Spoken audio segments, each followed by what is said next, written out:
I have, out of the 6 teams who lost over the weekend and Wildcard Weekend, I have takeaways that are either positive or takeaways that are negative. So it has to be one. It can't be both. So let's start off with the Carolina Panthers. And this is actually going to be a positive thing. Listen here, they got to tag Bryce Young and bring him back for a 5th year. I know it's taking some time for Carolina and Bryce Young to settle in and kind of figure out. I'm really hyped for what Carolina was able to pull off this year. I'm really motivated and interested to see if they can come back and only improve from their performances this season. But that starts with Bryce Young. You got to allow some room for growth. And I do think Bryce Young is this future quarterback for the Panthers. I say invest. You have something strong. And I think that you stick with it. You continue to grow. You add on to what you have and you see what happens next year. Because the NFC South, I mean, unless the Falcons can turn things around very quickly, or even the, Buccaneers, maybe this year was a fluke and they're dominant. I think the Panthers have a good chance at contending next year in the playoffs. So, Panthers, positive thing. They got Bryce Young quarterback, developing quarterback. You continue working with him and you bring him into that. You kind of keep everything around him, evolving around him. The Green Bay Packers coming up next. This is kind of a negative takeaway. I think they have some decisions in head coach Matt LaFleur. I know he has an upcoming year left with the organization. I know that there's conversations about possibly extending his contract. But when you look, and I get it, Packers are a winning team. But just like the Steelers, they are stuck at a hump. They made it to the postseason and they've lost 6 out of 7 times. And how do you get on and improve from there? When you see when you get an 18 point lead and that gets taken up by the Chicago Bears, I ask myself, well, what changes need to be made? Because that is an embarrassing moment in the playoffs. And you can't just push that aside and say, all right, we're just going to move forward with or without. It's nothing. It is something. You lost. And how do you direct it? Because there was no offense ability after that. You completely shut down and you gave up a lead. Along that line between they were, leading 18 points to now losing 18, losing the game. Whether it's a head coach, offense, defensive coordinator, something shifted and it impacted the Packers deeply. So I think it starts at Matt LaFleur. I think it's a good opportunity for the Packers to get a new start, maybe use him as a trade value. I don't know what that would look like, but could you receive something, maybe a couple of draft picks out of it, and kind of move forward and get this fresh start? The Jaguars. One thing about the AFC South is that it's up for grabs. It's always has, and it's always been. They are a developing team. Don't let it despite you, don't let it kind of dethrive you from seeing the Texans advance.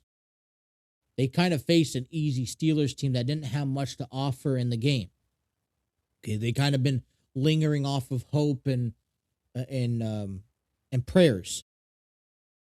But the Jaguars, I've been waiting for Trevor Lawrence and this Jaguars team to continue to get back to the AFC South division titles and establish themselves as dominants.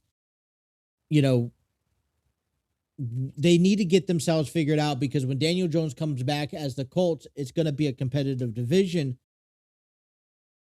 But I think their offense needs to continue to build for next season. The Eagles. Boy, I got to tell you, the Eagles here has dropped for me. A.J. Brown. is a negative. I think that for the best decision and the best outcome for this Eagles team, A.J. Brown needs to be traded. And that's something we could talk about on upcoming weeks. What teams could he be traded to? But when you get to the point where your head coach and one of your top receivers is clashing too often, and it's reflecting the performances on the field, off the field is reflecting, you can see it on the sideline, that's just a negative impact.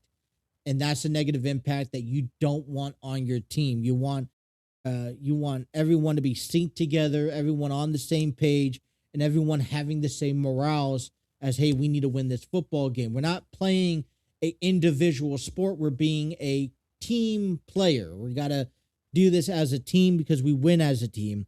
And there's just too much going on that I see, regardless of what comments are being said. I just see too much negativity coming from A.J. Brown on the Eagles. And I think that lurks for attention. It throws in a red flag for me. And I think that in this case, the Eagles should pass on from Brown, get him in a trade, let him, hey, what team do you want to go to? Let's see if we can work out a deal. The Los Angeles Chargers, boy, they did fire their offensive coordinator that I just saw on CBS, Greg Roman. I think there's a lot more that needs to be done with that because their offensive line did not exist. Let me restate that. I think, yes, they need to improve their offensive line. And that's my main point. There was a lot during the game where I saw the Patriots defense just bull rush. The Chargers offensive line is weak. It's something that needs to be fixed. And, this is the first start. You fire Greg Roman. It's a start. But you need to strengthen this offensive line team. The way that I saw every snap in the fourth quarter, someone got to Justin Herbert, was just hard to watch, hard to endure. And so offensive line protection. And I'll tell you this. We're going to relate this back to the Bengals. Who can improve their offensive line this offseason? The Chargers or the Bengals? That's something I'm going to be looking out for. And we're going to have that discussion as the draft comes up in April and as we get ready for next season. And last but not least, I have the Pittsburgh Steelers, and it's going to be Mike Tomlin. As we've talked about this, Mike Tomlin has taken this team as, despite this great consecutive win record that the Steelers possess, their ceiling is the first round of the playoffs. They need to get over that hump. Mike Tomlin, I believe, is one of those old school coaches that are set in his ways. And that's good and all because he's shown to everyone that it still works. But you already see it, hear it from the fans. And I think the elimination last night truly indicates that it is probably time to make some decisions. Whether or not it's Mike Tomlin deciding to retire, I'm uncertain. But, I would hope that it's a clean and clear, respective departure, and the Steelers just hopefully moves on after their loss last night. So, what are which team lost this past weekend that had a positive or negative outcome from it? Can you gain anything away from the losses? But man, this wildcard weekend was something else.